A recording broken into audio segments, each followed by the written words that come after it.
how do we prioritize CBT, you know, at the risk of sacrificing inclusivity for perceived progress, especially in communities like you've talked about, these rural communities that are still mostly offline?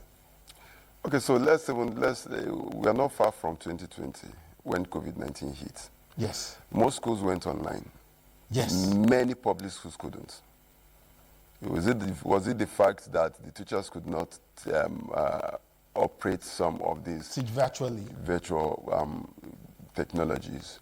That's in a way, but more importantly, the reasons why many public schools could not go online, that they had to use television to begin to teach, was because of lack of this infrastructure.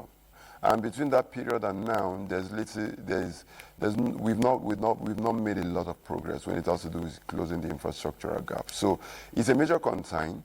I would say if we want to implement this, it needs to be strategic. I'm very strategic in implementing certain policies, because you can't implement this kind of policy as a nationwide policy.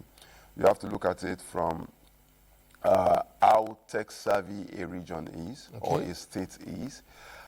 What's the broadband penetration rate in the state? What's the power efficiency and the power allocation to a state, or power generation capability of a state? These are some of the metrics you put in place, or you put into perspective before you allocate time into the implementation of this kind of policies.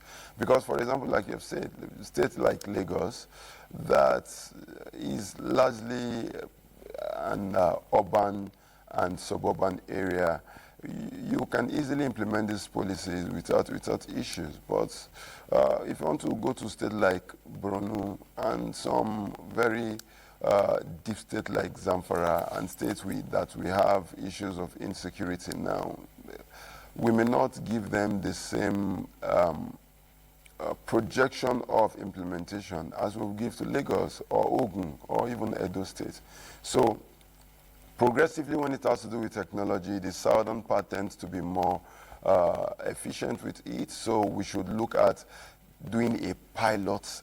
That would be my suggestion, doing a pilot phase of the project. The committee definitely will sit and deliberate on how best to implement it. But a pilot